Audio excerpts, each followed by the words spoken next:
నమస్కారం G news కి స్వాగతం. నేను మీ శిరీష. ఈ రోజు వార్తల్లో విశేషాలు చూద్దాం. గొట్టా బ్యారేజ్ వద్ద వంశధార ఎత్తిపోతల పథకం పనులు వేగవంతం చేసి రానున్న ఏప్రిల్ నాటికి పూర్తి చేసేందుకు అన్ని చర్యలు తీసుకుంటున్నట్లు జిల్లా కలెక్టర్ స్వప్నిల్ దినకర్ పుణ్కర్ తెలిపారు.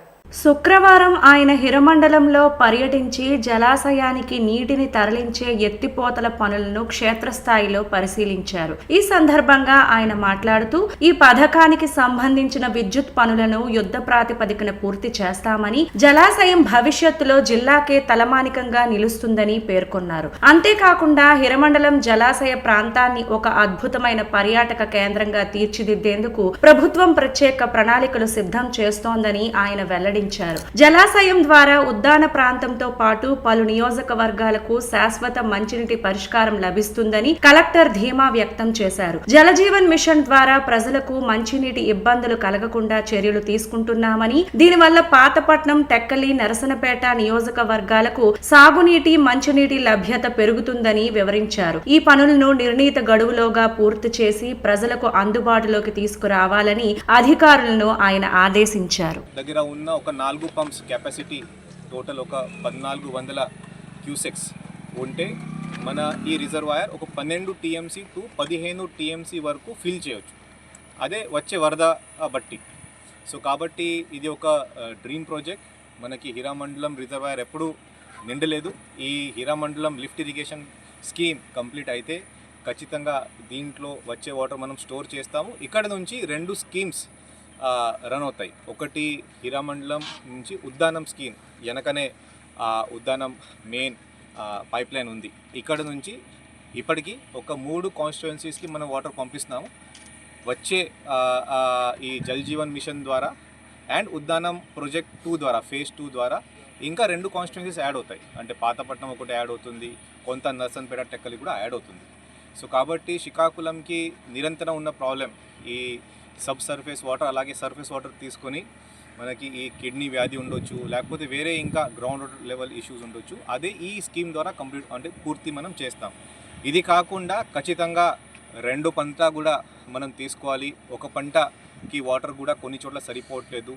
దీనికోసం మన రిజర్వాయర్లో వాటర్ ఉంటే అట్లీస్ట్ టూ క్రాప్స్, అది కూడా వరి ఉండే వరి, లేకపోతే వేరే క్రాప్. కార్గిల్ విక్టరీ పార్క్ పనులు చిన్న మార్పులు చేసి సత్వరమే పూర్తి చేయాలని జిల్లా కలెక్టర్ స్వప్నిల్ దినకర్ పుణ్కర్ చెప్పారు. కార్గిల్ విక్టరీ పార్క్ లో చేపడుతున్న పనులను గురువారం ఆయన పరిశీలించారు. పార్క్ లో నిర్మితమవుతున్న 2 బ్యాడ్మింటన్ కోర్టులు, pickle ball court, box cricket కోర్టులు ఇప్పటికే దాదాపు పూర్తి అయినప్పటికీ చిన్న మార్పులను సూచించారు. Yoga platform, open air theatre ముందు భాగంలో స్క్రీన్ ఏర్పాటు చేయాలని ఆదేశించారు. పార్క్ లో ఏర్పాటు చేసిన టాయిలెట్ కంటైనర్ ను పరిశీలించారు. ఈ సందర్భంగా 7 Hills association managing director Vamsikrishna walking track పక్కలో ఏర్పాటు చేయాల్సిన మొక్కలు తదితర మార్పులపై కలెక్టర్ కు వివరించారు. ఓపెన్ ఎయిర్ థియేటర్ కు వెనక భాగంలో కార్గిల్ యుద్ధం ప్రారంభం నుండి విజయం సాధించిన వరకు వివరించే చిత్రాలు ఆకట్టుకున్నట్లు చెప్పారు. పార్క్ లో చేసిన ప్రతి ఒక్క పనిని ఆయన క్షుణ్ణంగా పరిశీలించారు. పార్కు పనులు సత్వరమే పూర్తి చేసి అందించాలని ఆదేశించారు. SUDA EE Sugunakar Rao, 7 Hills association managing director Vamsikrishna, housing board colony association సభ్యులు రామకృష్ణ, కవిత తదితరులు పాల్గొన్నారు. ఆంధ్రప్రదేశ్ రాష్ట్ర అసెంబ్లీలో కూటమి ప్రభుత్వం ప్రవేశపెట్టిన బడ్జెట్ పై జరిగిన చర్చలో భాగంగా ఆమదాలవలస ఎమ్మెల్యే మరియు రాష్ట్ర public undertakings committee chairman Kona Ravikumar తన సంపూర్ణ మద్దతును ప్రకటిస్తూ ధన్యవాదాలు తెలిపారు. బడ్జెట్లో కేటాయించిన నిధులపై విశ్లేషణాత్మకంగా మాట్లాడిన ఆయన ఈ బడ్జెట్ అన్ని వర్గాల ప్రజలను సంతోషపరుస్తూ అభివృద్ధి దిశగా రాష్ట్రాన్ని ముందుకు తీసుకువెళ్లే విధంగా రూపొందించబడిందని పేర్కొన్నారు. ఈ సందర్భంగా ఆయన మాట్లాడుతూ బీసీ, ఎస్సీ, ఎస్టీ, మైనారిటీ వర్గాల అభ్యున్నతిని దృష్టిలో పెట్టుకుని ప్రభుత్వం బడ్జెట్లో అధిక నిధులు కేటాయించడం అభినందనీయమని తెలిపారు. సామాజిక న్యాయం మరియు సమగ్ర అభివృద్ధి లక్ష్యంగా ప్రభుత్వం రూపొందించిన ఈ బడ్జెట్ నిజమైన ప్రజాహిత బడ్జెట్ అని ఆయన పేర్కొన్నారు. అలాగే రాష్ట్రంలో సంక్షేమ పథకాలు అమలులో ఆంధ్రప్రదేశ్ ప్రభుత్వం దేశానికి ఆదర్శంగా నిలుస్తోందని కోన రవికుమార్ తెలిపారు. సంవత్సరానికి సుమారు 33,000 కోట్ల వ్యయంతో 65 లక్షల మంది లబ్ధిదారులకు పింఛన్లు అందజేస్తున్న ఏకైక ప్రభుత్వం భారతదేశంలో ఆంధ్రప్రదేశ్ మాత్రమే అని ఆయన గర్వంగా తెలిపారు. ఎన్నికల సమయంలో ప్రజలకు ఇచ్చిన సూపర్ 6 హామీలను అమలు చేయటంలో కూటమి ప్రభుత్వం కట్టుబడి పనిచేస్తోందని, ప్రతి కుటుంబానికి మేలు కలిగేలా అభివృద్ధి మరియు సంక్షేమ కార్యక్రమాలను ప్రభుత్వం ముందుకు తీసుకెళ్తోందని ఆయన స్పష్టం చేశారు. ప్రజల ఆశయాలకు అనుగుణంగా రూపొందించిన ఈ బడ్జెట్ రాష్ట్ర అభివృద్ధికి బలమైన పునాది వేస్తోందని ముఖ్యమంత్రి మరియు ఆర్థిక మంత్రి డిప్యూటీ సీఎం పవన్ కళ్యాణ్, లోకేష్ బాబు గారికి, కూటమి ప్రభుత్వానికి ఈ సందర్భంగా తన హృదయపూర్వక ధన్యవాదాలు తెలియజేస్తున్నానని కోన రవికుమార్ తెలిపారు.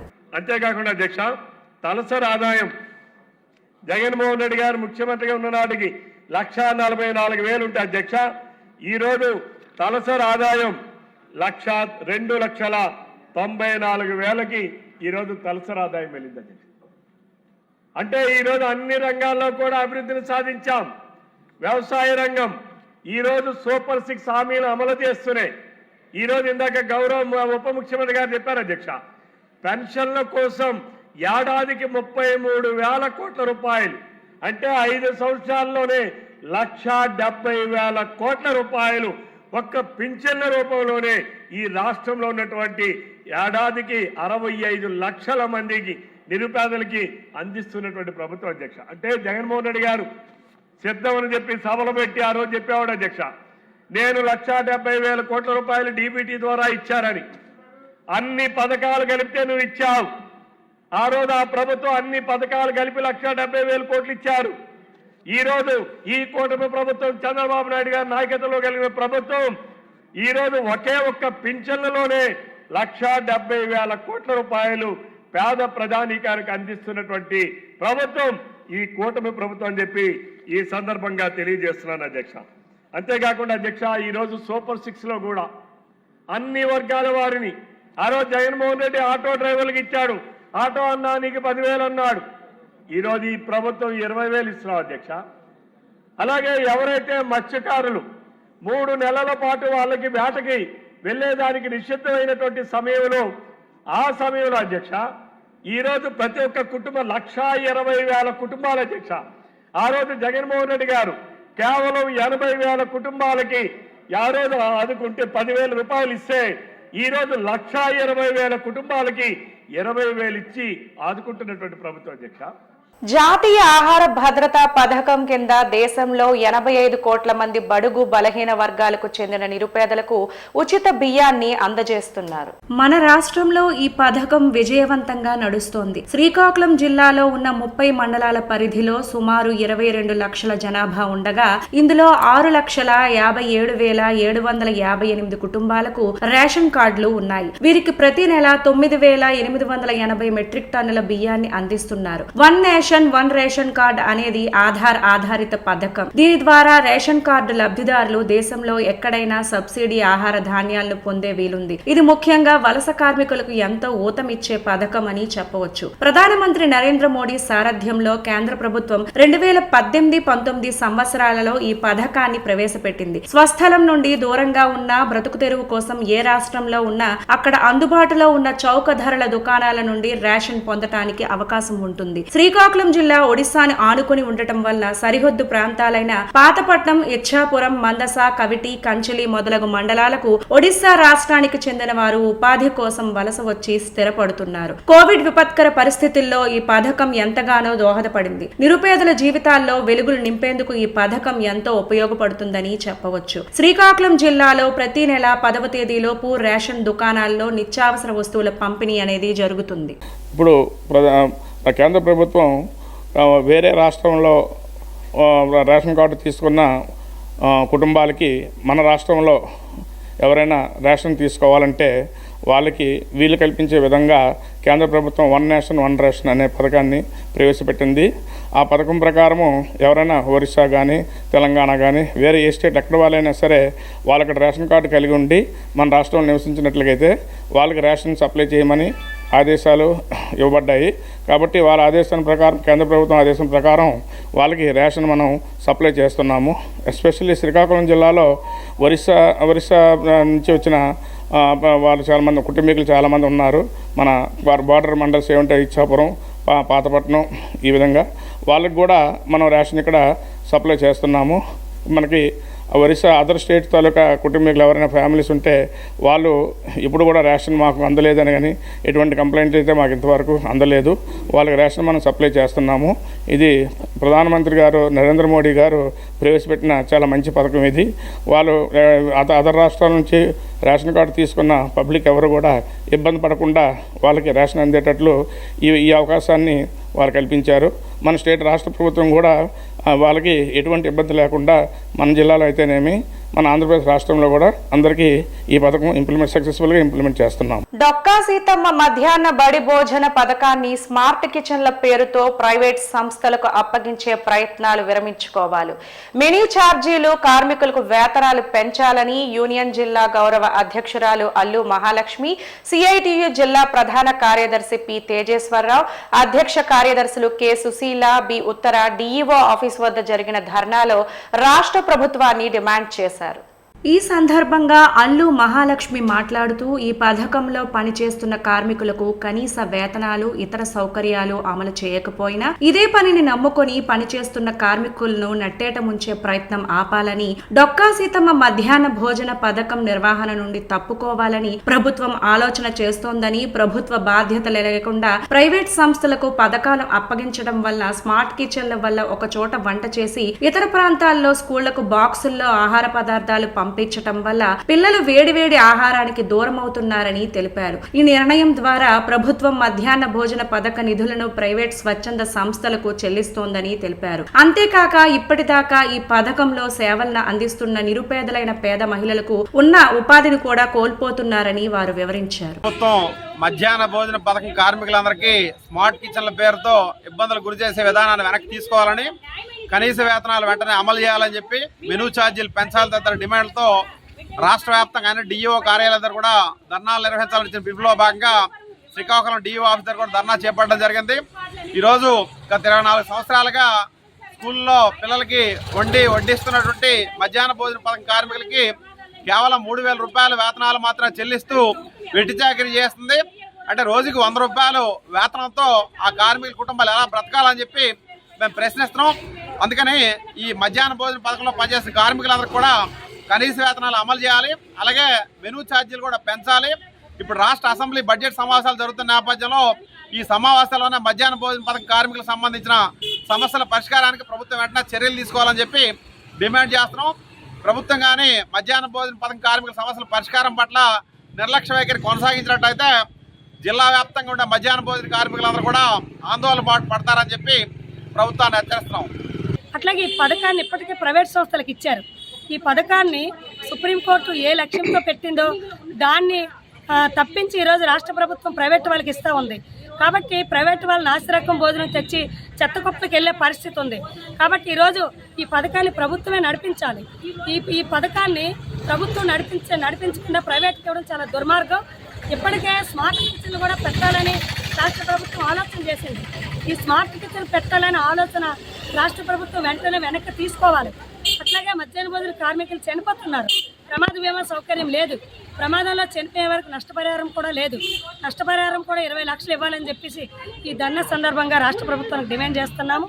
అట్లాగే నెలకి 2 జతలు యూనిఫామ్ ఇవ్వాలి, చనిపోయినప్పుడు మట్టి ఖర్చులు ఇవ్వాలి, అన్ని స్కూల్లో మౌలిక సదుపాయాలు కూడా వంట షెడ్లు, వంట పాత్రలు, మంచినీళ్ళు ఇవ్వాలని చెప్పేసి తదితర డిమాండ్లన్నీ పరిష్కారం చేయాలి. భవిష్యత్తులో పెద్ద ఎత్తున ఉద్యమాలు చేస్తామని చెప్పేసి రాష్ట్ర ప్రభుత్వానికి తెలియజేస్తా ఉన్నాము. ఎచ్చెర్ల మండలం పరిధిలో పొన్నాడ నుండి వెంకన్నగారిపేట దారిలో ఇటీవల జరిగిన హత్య కేసును ఎచ్చెర్ల పోలీసులు వేగవంతమైన దర్యాప్తుతో ఛేదించి నిందితుడిని అరెస్టు చేసినట్లు శ్రీకాకుళం టౌన్ డీఎస్పీ వివేకానంద తెలిపారు. శ్రీకాకుళం పట్టణంలోని వాంబే కాలనీకి చెందిన పైలా మోహన్ రావు గత నెల 26వ తేదీ మధ్యాహ్నం సుమారు 3 గంటల నుండి 4 గంటల మధ్య హెచ్చర్ల మండలం రాజావారి టేక్ తోట ప్రాంతంలో హత్యకు గురయ్యారు. ఈ ఘటనపై మృతుడి భార్య పైలా శారద ఇచ్చిన ఫిర్యాదు మేరకు హెచ్చర్ల పోలీస్ స్టేషన్లో కేసు నమోదు చేసి దర్యాప్తు ప్రారంభించారు. సంఘటన స్థలాన్ని పరిశీలించి శాస్త్రీయ ఆధారాలు సేకరించి స్థానికుల నుండి సమాచారాన్ని పొందారు. దర్యాప్తులో భాగంగా శ్రీకాకుళం పట్టణంలోని హైతి నగరానికి చెందిన ఆలబోయిన దిల్లేశ్వరరావు ఈ హత్యకు పాల్పడినట్లు గుర్తించారు. వ్యక్తిగత విభేదాల నేపథ్యంలో ఇద్దరి మధ్య జరిగిన గొడవలో మోహన్ రావుపై దాడి చేసి హత్య చేసినట్లు విచారణలో వెల్లడైంది. అనంతరం ప్రత్యేక పోలీస్ బృందాలు ఏర్పాటు చేసి నిందితుడి కోసం గాలింపు చర్యలు చేపట్టి అతన్ని అదుపులోకి తీసుకున్నారు. కేసు నమోదు చేసి విచారణ అనంతరం గురువారం నిందితుడిని గౌరవ న్యాయస్థానంలో హాజరుపరచగా న్యాయమూర్తి రిమాండ్ విధించినట్లు పోలీసులు తెలిపారు. ఈ కేసు దర్యాప్తులో JR Puram circle inspector Avataram, Etcherla SI G Lakshmanarao, G Sigadam SI B Sandeep Kumar, police సిబ్బంది తదితరులు కీలక పాత్ర పోషిస్తున్నట్లు అధికారులు వెల్లడించారు. ఆ రాత్రి అంటే సుమారుగా మాకు రావడం ఈవినింగ్ అయిపోయింది. ఆ నైట్ వెళ్ళి చూసి గార్డ్ వేసి ఆ టైంలో అక్కడంతా ప్రొటెక్షన్ అంతా ఏర్పాటు చేశారు. ఎవరిదా శవాన్ని ఐడెంటిఫై చేస్తే అది పైలా మోహన్ రావు అని చెప్పేసి మన వాంబే కాలనీలో ఉంటాడు, ఆయనదని చెప్పేసి ఐడెంటిఫై చేయడం జరిగింది. ఇమీడియట్గా చుట్టుపక్కల అందరూ కూడా ఐడెంటిఫై చేశారు. వాళ్ళ తాలూకా భార్య, పిల్లలు, ఒక కొడుకున్నాడు, వాళ్ళని కూడా వచ్చి ఐడెంటిఫై చేయడం జరిగింది. అతను టిఫిన్ సెంటర్ని రన్ చేస్తుంటాడు, అలాగే చీటీ పాటలు వేస్తుంటాడు, అలాగే మన ఈ జిల్లాలో ఉన్నటువంటి హిజ్రాల సంఘానికి నాయక్గా ఉంటాడు. అతను వృత్తి అయితే టిఫిన్ సెంటర్, అలాగే చీటీ లేడు. ఆయన ఉండడం కూడా ఈ హిజ్రాల సంఘానికి నాయక్ అంటారు. ఆ నాయక్గా ఆయన ఉండి వాళ్ళ తాలూకు వెల్ఫేర్ చూడడం అవన్నీ కూడా చేస్తూ ఉంటాడు. ఈ క్రమంలో దీని మీద సిఐ గారు ఇమీడియట్గా ఈ ఒక 3 టీమ్స్ని ఫామ్ చేసి, ఎస్పీ గారు కూడా ఇంపార్టెంట్ మన జి సిగడాం ఎస్ఐ గారితో, అలాగే లావేర్ ఎస్ఐ, అలాగే జేఆర్ ఆ సర్కిల్ ఎస్ఐస్, అలాగే హెచ్ఆర్ల ఎస్ఐ గారి ఆధ్వర్యంలో 3 టీమ్స్ని ఫామ్ చేయడం జరిగింది.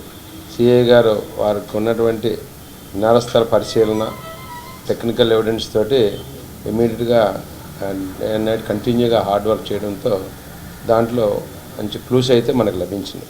పాతపట్నం అభివృద్ధి కోసం డిప్యూటీ సీఎం పవన్ కళ్యాణ్ ను ఎమ్మెల్యే మామిడి గోవిందరావు కలిశారు.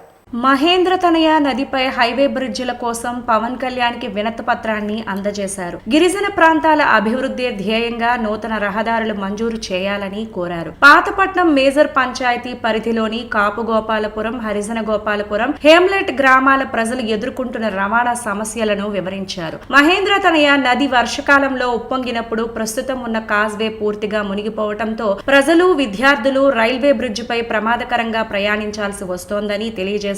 కాజ్వే స్థానంలో నూతన హైవే బ్రిడ్జ్ నిర్మాణం మంజూరు చేయాలని విజ్ఞప్తి చేశారు. పాతపట్నం మండలం బోరగాం గ్రామ రైతులు మహేంద్రతనయ నది అవతల వైపున ఉన్న తమ వ్యవసాయ భూములలో పంటలు పండించి రవాణా సౌకర్యం లేక ఇబ్బందులు పడుతూ గిట్టుబాటు ధరలు పొందలేక నష్టపోతున్నారని వివరించి రైతుల చిరకాల వాంఛ అయిన బోరగాం గ్రామానికి నూతన బ్రిడ్జ్ నిర్మాణం మంజూరు చేయాలని కోరారు. పాతపట్నం మండలం బి గోపాలపురం గ్రామానికి కాజ్వే మంజూరు చేయాలని కోరారు. కొత్తూరు మండలంలోని గిరిజన ప్రాంతాల త్వరితగతిన రహదారి సౌకర్యాలు కల్పించాలని డిప్యూటీ ముఖ్యమంత్రిని విజ్ఞప్తి చేశారు. ఎమ్మెల్యే సమర్పించిన వినతి పత్రాన్ని డిప్యూటీ ముఖ్యమంత్రి పవన్ కళ్యాణ్ పరిశీలించి సమస్యల పరిష్కారానికి తగిన చర్యలు తీసుకుంటున్నామని హామీ ఇచ్చినట్లు తెలిపారు. శ్రీకాకుళం నగరం పాలకొండ రోడ్డులో విజయదుర్గాదేవి ఆలయ పునః ప్రారంభ మహోత్సవాలు సందర్భంగా గురువారం శోభాయాత్ర నిర్వహించారు.